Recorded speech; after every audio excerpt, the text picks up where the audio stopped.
Good morning and welcome to the first talk of the third National Human-Animal Bond Awareness Day, and today we're at the Berkshire branch of the National Animal Welfare Trust and we're very honoured to be here. And I'd like to introduce three special people. I'd like to introduce Tess Eagle Swan, and I'd also like to introduce her two very, very beloved companions, Vega and Kratu. I've been following Kratu for some time now, and I'm honoured that Tess has decided to come today and share her story. And I just want to give a little bit of information about Tess. And Peter Egan, the actor, kindly did the foreword for your book, Incredible Kratu, available on Amazon. And he said, it is difficult to determine whether Tess saved Kratu or Kratu saved Tess. And I've read the majority of the book, sorry, timing, and I'm thrilled to take elements of that book, and I want to question you on some of those, what's in there. But Tess, could you give us a little bit of a history of how you and Kratu came to be companions? I had a wolf dog. I rescued her from Romania, and I wanted a dog that was for me because Paco fell in love with Maya, and I wanted that special companion. So I put it out there to the universe. It's to be big, he had to be funny, he had to be clever, and I wanted a gentle giant that was also a clown. Little did I know this was actually going to happen. A friend of mine went to a camp, and there was a puppy farm bitch, and sorry, great. I was Let's have a drink, yeah. Yeah, it was terribly, terribly sad. And this little child held up a dirty, filthy grey puppy, and a voice in her head said, "This is the one." So she took him, and I've never said this in public before, but she was going to call him Burke. And I said, "You're not calling my dog Burke. That's a terrible name. And it means somebody's a little bit silly." So I started looking, and I love stars, and I found the Big Dipper. And he reminds me of a bear because he doesn't have a tail. And one of the stars is called Dubhe, and the other name for Dubhe is Kratu, which is a Sanskrit word, and it also means enlightenment and strength. It has some fantastic meanings. So Baron Kratu von Bearbum was born. I added the Baron and the Bear Bum, and my grandmother was a Prussian baroness, so the von got stuck in as well. And yes. So how long have you had him now? He's 13. Right. And he came at 4 months. He was a law unto himself. He still is. And I love him so much for being the character that he is. You have to excuse me. Down. Settle. Settle. Good boy. He can smell and see food being prepared, and Kratu is a big piggy at times, and he's trying to get to it. So your story isn't just obviously about the dog as well. Could you explain to us how you got diagnosed autistic, PTSD, ADHD, OCD so late on? How is it not picked up for you earlier in life? From a teenager, I didn't get on with other people. I didn't fit in. I ran away from home. I went through major drug addiction, trying to find who I was. I just did not fit into society's sort of space as a normal person. And it nearly killed me many, many times. I was homeless, and every time I went to a new depth of despair and giving up, something in me said, no, there's more. And I came back up, and then I'd go back down. And it was a constant battle. And then I actually got ill. I got hepatitis C, and I thought, I'm going to learn about healing. So I found all these different studies. I've got 17 diplomas. I absolutely could not get enough of it. I'm a Reiki master. I work with energy, and I just found all these different energy clearing things and energy healing things. And I realized I did it anyway. As a child, I could do it. I talked to stones, I could talk to animals, I could talk to trees. And it's like, oh, well, I know that. I do that. I know that. I can do that. And I ended up in the jungle in Peru looking for a natural cure, and it was quite something. And then I realised that actually you need to come home, because the only place you ever find yourself is in. Travelling doesn't matter, but when you're at home in your heart, then you're home. I think that will resonate with a lot of people. I read that the only place you find yourself is inwards. Yes. That's quite special to the majority of us, Yes. because it's a journey to get to that point, to understand that you have to be happy with yourself. It's inside. Absolutely. It's not everything that's surrounding us. No. However, these guys and our companions help us, I think. Yes, I know. I think they help us find that as well. Is that the case with you? Well, you have found Kratu was such a challenge, and it was learning. I went to rescue his mother, who was terribly, terribly abused and neglected. And I rescued 3 sisters and his brother Rafi. I was actually there when they were going to chop his tail off, and I stopped it. And doing things for others and helping others stops you focusing on your own neuroses. I've always had problems with communication. I've always had suicidal thoughts. I've always ended up with the mental health teams who never understood. They just didn't understand what was going on and who I was. And I had an early diagnosis of ADHD and OCD, PTSD, because of some of the things that have happened. I'm a survivor of many things. And in the end, it was the autism one. And that explains my inability to communicate with a lot of people. But I can communicate with dogs. And it's Kratu, here. So, do you think it's got easier as time has gone on for people to be recognised as having ADHD or autism? yes, there is a great fear, though, that too many people can read about it online. Right. I've heard a lot of really worrying news that you can read what to say for a diagnosis, and they're putting it on TikTok and social media. And that concerns me, because it was really hard to get my diagnosis. And you've got to be authentic and honest in life. And too many people want an easy fix, and they're not going about things the right way. Like an assistance dog. By the way, he's retired. So, Kratu, I know. come here. You're not having the food. You can just buy a slip and say your dog's an assistance dog without the training. You put the public at risk, you put yourself at risk, your dog at risk. But I've had an argument with somebody on social media, because they took a dog similar to Kratu in a supermarket with a slip on. And I said about the public access test, and they said, no, you don't need one. And the dog was a rescue dog that's got a fear of people and is aggressive to men. It's trying to keep safe, do things properly, the safety of my dogs, the safety of other people. That's so important. And So people that are on the beginning of a journey and believe that they would benefit from a therapy dog, then where, I know we've mentioned Anna Kennedy online. yes. Is that where you would suggest they start looking? Yes, I'm an ambassador for them, so I'll make sure there's information. You can be an owner trainer. I'm an owner trainer.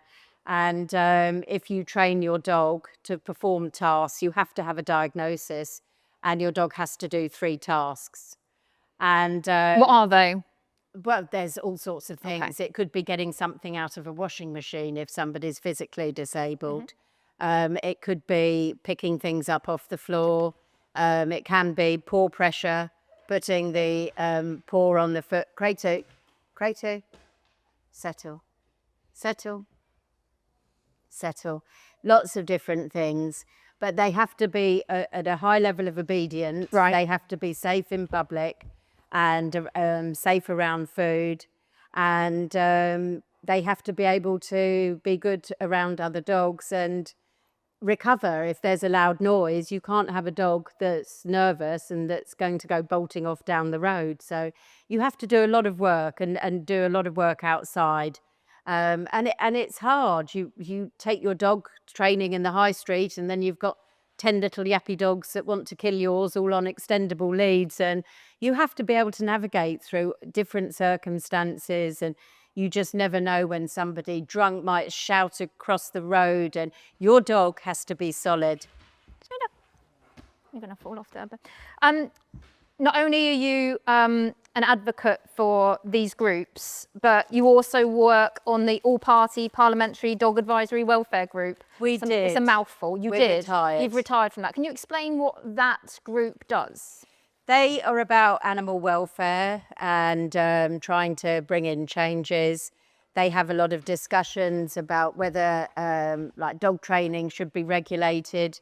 There's somebody that's bringing in two friends of mine, Paul Watkinson and Nikki Rowe, Rogue Rescues, that no to Rogue Rescues. They're trying to get rescues regulated because so many people are making money out of rescue dogs, and there's a lot of terrible things in the news about people having dogs they're being put to sleep and being killed and all sorts. So, you know, there's a lot needs doing politically, getting the support of politicians to make laws, to make changes, to keep our rescues safe, to keep our animals safe. I think they're not bringing in dog puppies under 6 months now, and cropping. I'm really anti-cropping.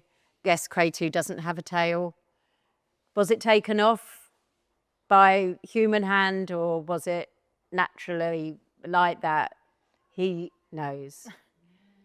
So I don't. Do you still keep in touch with the Romanians that you got him through, or the group that he came over with? No, I don't work with groups. It's all me. I do everything. Okay. But I'm in touch with some of I did a lot of research with these breeds, and I'm in touch with the best Carpathian breeders, ethical breeders over there, because I've learned about these types of dogs. We've got so many over here. They're not great pets. My dogs adore people. Most of them don't. They're livestock guardian dogs, and they're not dogs you can take to a park, let them off the lead. They will guard. They won't. My dogs will never go to a park off lead. They wouldn't like an off lead male coming up, especially an entire one. So I don't put them in that situation. They're brilliant around others. We go to dog shows. Settle. Settle. There you go.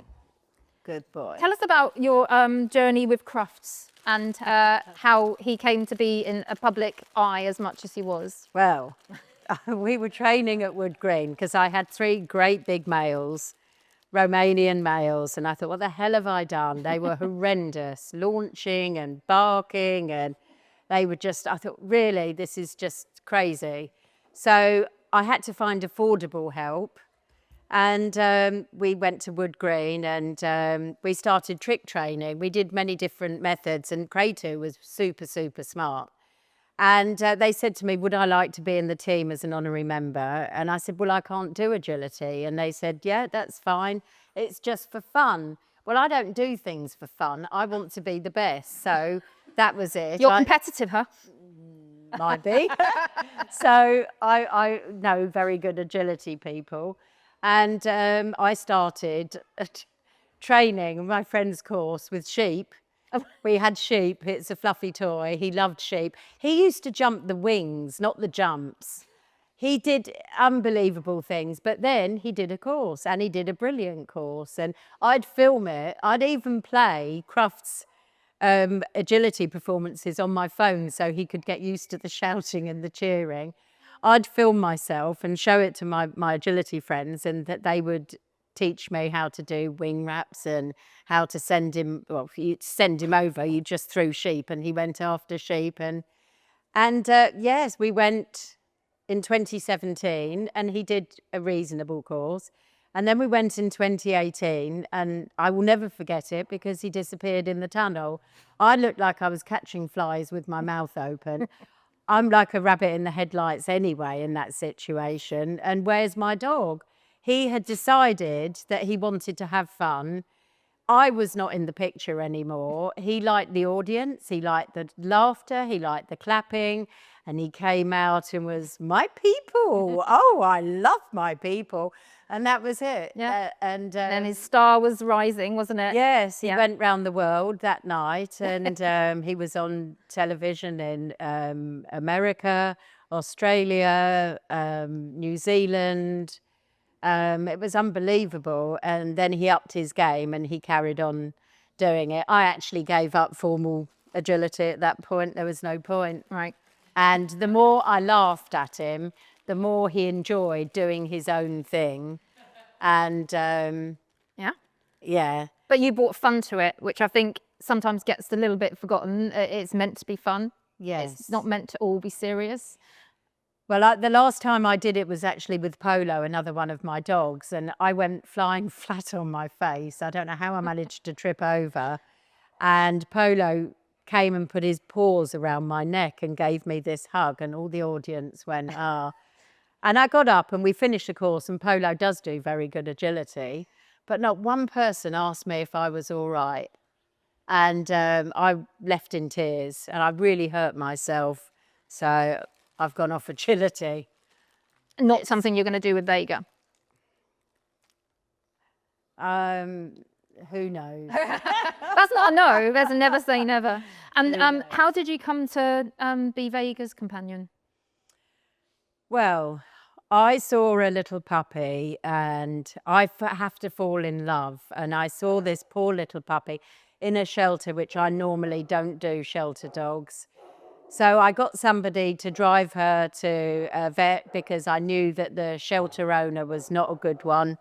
And she had a blood test done and she was positive for, is it Giardia? Giardia. Yeah.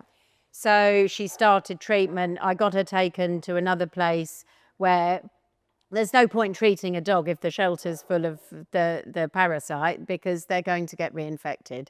So she went to a private place and then she got taken to somebody I've known for 12 years and she does transport and she stole her. She put the chip in her name and said she's not coming. And it absolutely broke my heart for no reason, absolutely no reason. So it was very hard trying to, there was just a connection there.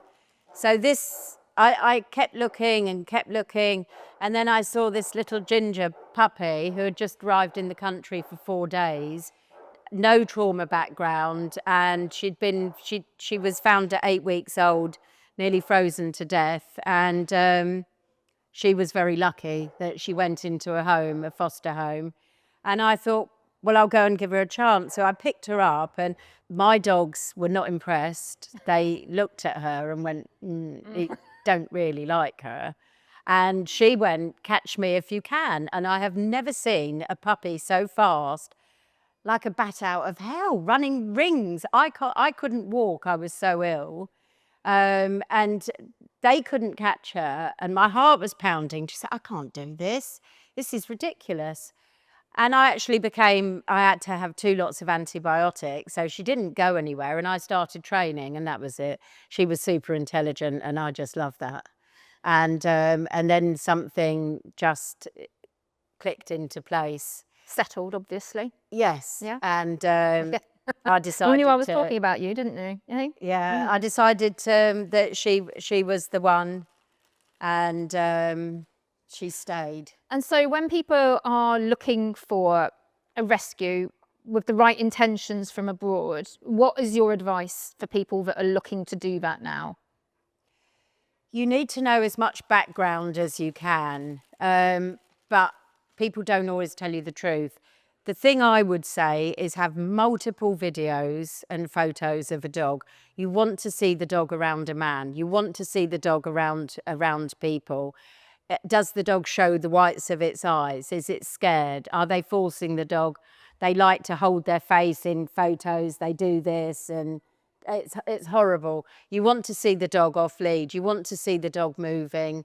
And you've got to make your own mind up. If you're prepared to take a dog that's had a traumatic background and prepared to do the work, give it the space, and let it recover. That's your choice, but go in with your eyes open and make sure you've got rescue backup. That's so important. And I do want to say this is rescue backup is so important. I just had breast cancer surgery, which went fine. Then 12 hours later, I had a pain, and it got so bad I went to A&E, and I had to stay in because my lung had collapsed and they had to put a drain in. And my best friend happens to have a sanctuary, and my daughter stayed with the dogs, and my friend went and took the dogs, and Jack's Giant Journey looked after them, and absolutely best possible hands, and they will always be there for me. But if something happens to you, what will you do? Who will have your dogs? Please make sure you've got something in place, because I never thought that would happen to me. It's a really good point. I'd have a hospital stay. Yeah. And especially if you've got a rescue that's got special needs, is reactive, is hard work, seriously think who would have the dog. What about a network of people that could be fosterers for such situations? If you can find it, yes. Yeah. But it's worth doing some research and making sure you've got that. I think you could set one up. In the spare time that you've got, perhaps you could do that as well. Just put some extra work on you. Yes.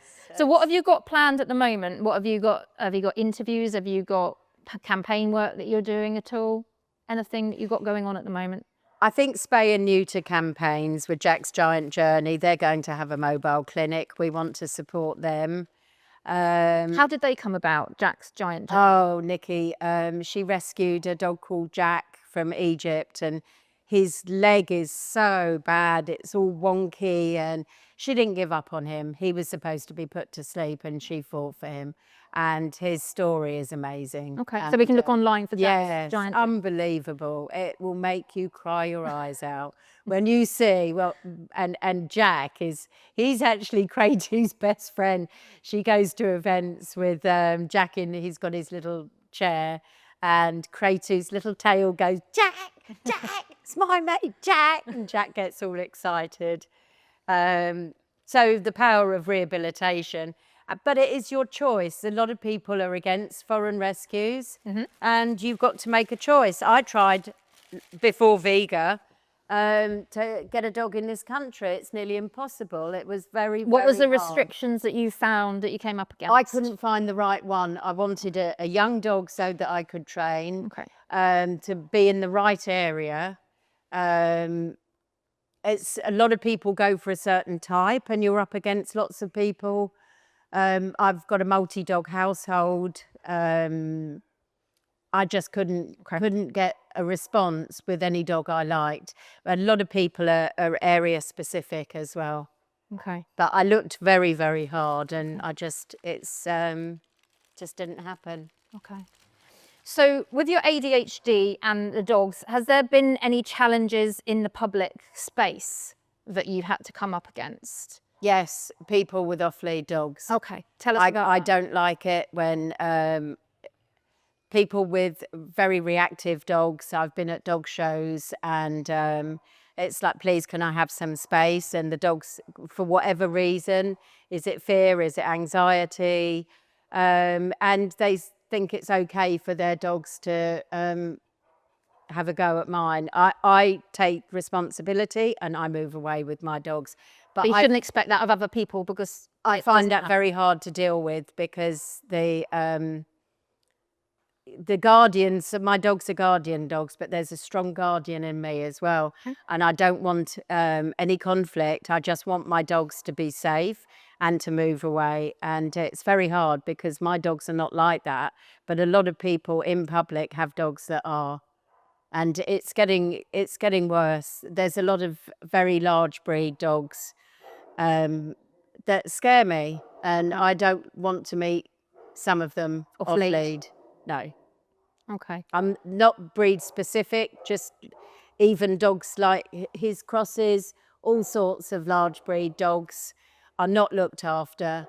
They have got fear and reactivity, and it scares me. So do you think that comes down to education of the rescue centres where they might rescue dogs from?